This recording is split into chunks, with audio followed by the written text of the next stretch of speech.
New quarterback? New changes? Well, you decide. Let's talk about it on the Upload Post-Game Rant, Week 16 edition versus the Indianapolis Colts.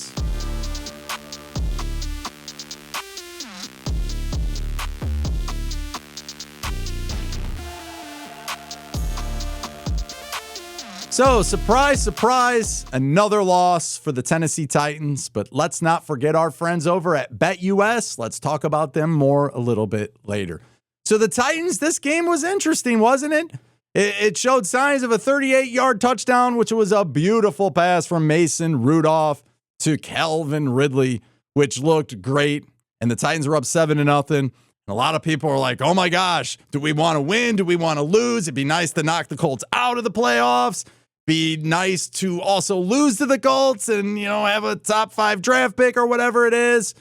But that all blew up in our very face. So there's a couple of things I want to go on here on the post-game rant. But let's start with Mason Rudolph. If you make this about Mason Rudolph, then I don't know what to tell you.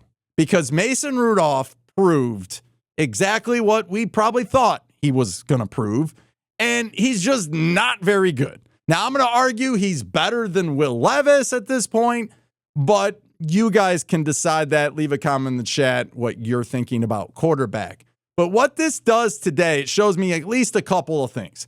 Number one, you can also say that Callahan is not working with Levis and he's not working with Rudolph. And what I mean by that is Levis last year under Kelly's offense, I think looked better. And I always go back to that Steeler game last year when we played them on Thursday night. And then I look at Levis play this year and I'm like, oh my gosh, what happened to the dude? He's like awful.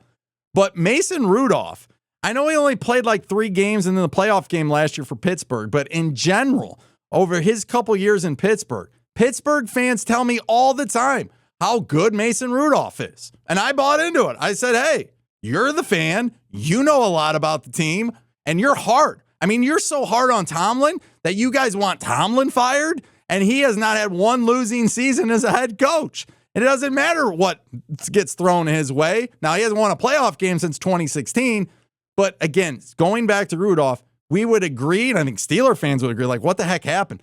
Rudolph is worse this year than he was last year. So when I put it all together, I think the common question has to be, is you need to bring in Brian Callahan in the room. Amy's going to have to do this at some point. And you're going to have Rand there, and you're going to have Chad Brinker with his AI model to cure cancer, and everybody's going to be sitting in the same room, and they're going to have a discussion. What do we do for next year? See, the thing that people don't realize is last year at the end of the year when they fired Vrabel, things were supposed to be on the up. The quarterback was on the rise. Rand was a great GM. Still could be, I guess. And then we were going to have a new hotshot young coach, Brian Callahan, who's going to take the helm, and things are going to get better because we got a lot of cap money. I'm not making it up. Go listen to the end of the year meeting with Amy Adams, and you'll see exactly what I'm saying. Because this year we're on pace, unless we beat Jacksonville, which I still think we will next week, or if we win last week against Houston, which they could bench everybody. You're right now on pace to win 3 games. Last year with the worst offensive line, you won 6. So let's go back to this game. Anthony Richardson threw the ball 11 times and had 7 completions, and he still, in his offense, put up 38 points. At 38 unanswered, I might add. And the Titans, yeah, they, in garbage time, they put some points together there late. The Titans had 23 unanswered in the second half at the end of the third quarter into the fourth. But push come to shove, offense has been an issue all season long. They didn't give up many sacks. I think they gave up 1 sack today. Okay. The Titans were 32 in the league in turnovers. They averaged 2.1 turnovers. Well, they got 3 turnovers. The only thing missing in this game was the flag fest. There was a few flags, but not nearly as what we're accustomed to. 31st in the league. But offense aside, again, Chigakonko gets a shout out because he's doing it again. NWI, 24 receptions, 9 touchdowns now in the year. 2 came in this game. 1 touchdown, 1 other catch. Mason Kinsey didn't drop the ball for punt return. Special teams did have a missed field goal from 53 yards and did give up 1 or 2, 1 big kick return. Another one wasn't great. I think the special teams is not one of the issues here. Here's where I'm going. But before I go here, let's shout out our friends over at BetUS. Use that promo code YouTube150. That's right, YouTube150. Take advantage of watching this on YouTube by using that promo code YouTube150 to get yourself 150% bonus on your first deposit and 125% bonus on deposits 2 and 3, all the way up to $2K over at BetUS. Again, BetUS has got you covered across the board. They have a very site that's easy to use. They have quick turnaround. They have great customer service. They're one of the best in the business. So if you're going to bet on anything, and they got a lot of stuff to bet on, whether it's cricket, whether it's football, basketball, baseball, and you can even bet on Mike Tyson fights. BetUS all around brings a solid game. Do the Titans bring an all-around solid game? No, they don't. But BetUS does. Again, use that promo code YouTube150. 150% bonus on your first deposit. You won't find that on any other promo code. 150% bonus on your first deposit. So this is the big issue I have. The defense. The defense has been getting worse. And I don't know if we've noticed it as much because they were the ones holding up us up in the beginning, but they've been disappearing as of late. This is back-to-back games. They've given up 38 points. I mean, heck, the Browns didn't even give up 38 points to the Cincinnati Bengals today like we did. But whether it be the Colts, who had a quarterback who threw it 11 times, the Colts had over 300 yards on the ground. 300 yards. They averaged 6.7 yards and 4 touchdowns, all on the ground. Right up against your defense. Kenneth Murray Jr. shaked out of his shoes, and then he ultimately gets hurt. At least Cedric Gray was making some plays here or there. So some optimism. I think in the chat, we got a lot of that during the watch party where they want to see Williams and Gray get more of an opportunity, whether it's good or bad, just to see if those guys can be a fundamental piece going forward with a foundation of the defense when it comes to the middle linebacker core. But again, I know you're banged up. I know there's guys getting hurt left and right. Hooker got an interception early, but he got beat multiple times. And then Hooker ended up getting hurt. Brownlee ended up getting hurt. So there's more pieces out. Now you're going to have to rely on guys like Trey Avery to finish the year. But ultimately, you saw Sweat. He couldn't even see. They couldn't even get his eye open. You know, he goes out for a little bit and then comes back. Simmons gets a penalty. I get it. Simmons' penalty was kind of a ridiculous. It was a flop. But he knows better to even put himself in that situation.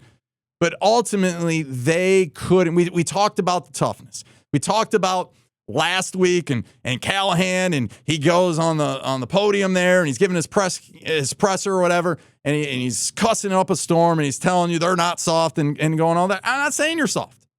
But when your defense goes out to a quarterback who throws the ball 11 times, and yeah, I know he rushed for 70, and you can't stop Jonathan Taylor to save your life, giving up big play after big play. I think they gave up a 70-yarder and a 60-yarder to Jonathan Taylor on the ground. That is an issue. When you give up 38 points straight, that is an issue. You come back after halftime, you think it's fixed? Nope. Colts go down and score 14 straight again to start the third quarter and really set the tone. I'm shocked. I give the Titans some credit for making a comeback late and getting the 2-point conversion and cutting it to 8. But that defense needs to get some focal point, okay? And I get it. Injuries, fine.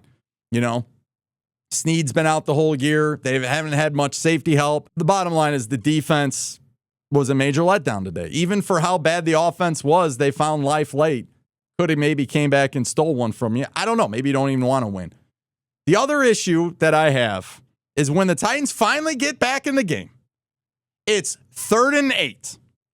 And they decide they will not guard the Colts' best player in Pittman, and they're just going to play off the ball again, like 7 or 8. Even the crew on TV, on CBS, like the 8th crew, was just like how ridiculous this is that the Titans are playing so soft. They used the word soft, by the way, and I said, hey, how do you use that soft word on the Titans?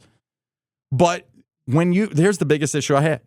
The Titans are getting ready to punch it in. They run it. It doesn't go anywhere. Instead of running up to the ball and figuring out what the heck you're doing, off they trot Jeffrey Simmons. And Jeffrey Simmons is going to check in to be the fullback. They wasted like 35 seconds. How lovely that would have been to end the game to have 35 seconds rather than 3. And Mason Rudolph just throw it to the other team. But this is why I even get more upset. You don't need to bring out Jeffrey Simmons when it's crunch time and come on. And they did. And what did Simmons do? He went the wrong way, and he almost caused Rudolph to fumble, and that would have just ended all. I get it. We're terrible. We've won 3 games. But the issue we're presenting right now, coaching. So, Titans lose 38-30. They made it at least worth an attempt to come back. But my question to you is, who is to blame for this disaster? But more importantly, what does this team say at the end of the year to Amy when Amy says, why would I give any of you another year? Rand, Shad Brinker, Callahan. Leave a comment. Seriously, I want to hear. What is some optimism? Because right now, as a Titans fan, I don't have any optimism whatsoever. And even when we come back, you should be feeling pretty good. And then you just epically flop at the end and give up a huge 3rd and 8. A quarterback who's only thrown it 11 times, can't stop the run to save your life, and then a coach on offense that just trots out and wastes time just like it's no big deal. And then all of a sudden, here comes Jeffrey Simmons. Sorry, I have an issue with that. It's not my main issue, but I do have an issue with that.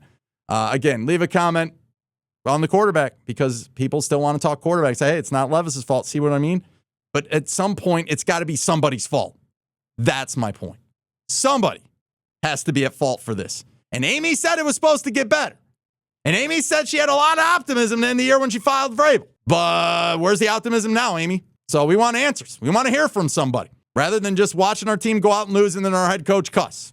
We want more. Till next time, take care and tighten up. And don't forget, check out BetUS in the description.